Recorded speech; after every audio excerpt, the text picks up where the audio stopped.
Welcome to Spelling Bee Ninja, where we explore fascinating lessons that enrich our understanding of the world. If you're eager to learn more about history, philosophy, science, and more, make sure to subscribe to our podcast for free educational content. Join our community of curious minds as we journey through ideas that have shaped humanity.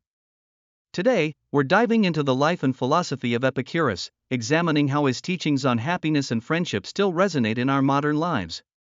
Let's get started. Epicurus was an extraordinary figure in ancient Greek philosophy. He lived from 341 to 270 BCE and founded a school called the Garden in Athens, which was quite unique for its time. You see, unlike other philosophical groups, the Garden welcomed everyone, including women and slaves. This radical idea was grounded in Epicurus' belief that philosophy should be practical, a way to live well rather than just an abstract pursuit. So, what did Epicurus actually believe? Happiness was the ultimate goal of life, and for him, happiness was achievable through three key elements: pleasure, friendship, and freedom from fear. Let's unpack those ideas. Epicurus defined pleasure not merely as the indulgence in sensual delights but more specifically as the absence of pain, which he called aponia, and the presence of peace of mind, or ataraxia. He argued that true happiness comes from minimizing pain and fulfilling simple desires like food and companionship rather than pursuing fleeting luxuries that don't truly satisfy. Interestingly, this perspective is often misunderstood as sheer hedonism, but it's quite the opposite. Epicurus advocated for a balanced, simple life where moderation leads to lasting contentment. Now, what about fear?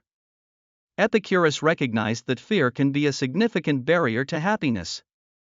He specifically identified three sources of fear that disturb our peace: the fear of the gods, the fear of death, and the fear of pain. He believed that understanding these fears is critical to achieving ataraxia. Regarding the gods, Epicurus asserted that while they exist, they are indifferent to human affairs. Thus, divine intervention, punishment, or reward are elements we need not worry about.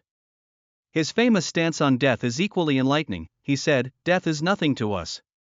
To Epicurus, when we are alive, death is not present, and when death comes, we will not exist to experience it. Hence, there is no rational reason to fear it. The last source of fear, pain, is manageable, according to him. Epicurus taught that pain is often temporary and can be overcome with understanding and cultivation of a peaceful mind. If we accept that pain can be fleeting and manageable, we free ourselves from undue fear.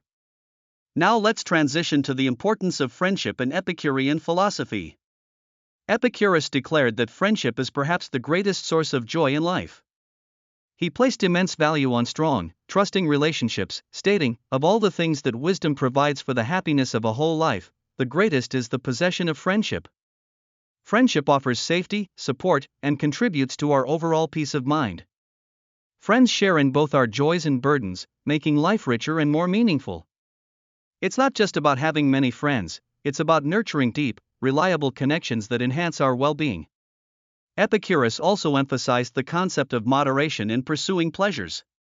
Instead of shunning all desires, he taught that we should focus on natural and necessary desires, like those for food and companionship, which are easy to satisfy. He warned against excessive desires, such as the pursuit of wealth or fame, arguing that such pursuits lead only to disappointment and pain. Living a life of moderation allows for enjoyment without the negative consequences of excess. Epicurus compared it to enjoying a good wine, diluted and consumed in moderation. It is far more enjoyable and sustainable than indulging in excess, which ultimately leads to discomfort. Epicurus lived his teachings. He followed a remarkably simple life, often existing on just bread and water, demonstrating his philosophy in action. As we delve deeper into his philosophy, we see how Epicureanism stands apart from other Hellenistic philosophies. Stoicism, for instance, seeks virtue and acceptance of fate, while Epicureanism emphasizes the pursuit of pleasure and avoidance of pain. Even though both philosophies aim for happiness, their pathways diverge significantly. Cynicism advocates living in extreme simplicity and solitude, while Epicureans value community and friendship. And then there's skepticism, which doubted the possibility of knowledge, contrasting with Epicurus' belief in acquiring knowledge through experience. So, how did Epicureanism spread and survive through the ages? After Epicurus' death, his successors continued his teachings, ensuring that his philosophy reached diverse audiences.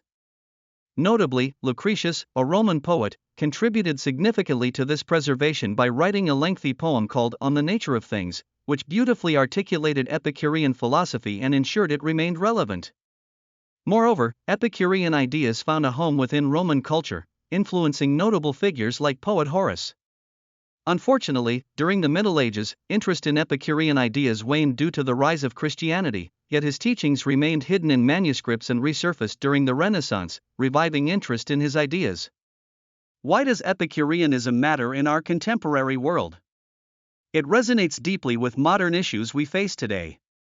For instance, Epicurus' focus on reducing anxiety and fear through understanding foreshadows modern cognitive therapy approaches, emphasizing the importance of mental health. His distinction between natural and artificial desires critiques contemporary consumerism, a culture inundated with desires for things that do not contribute to our happiness.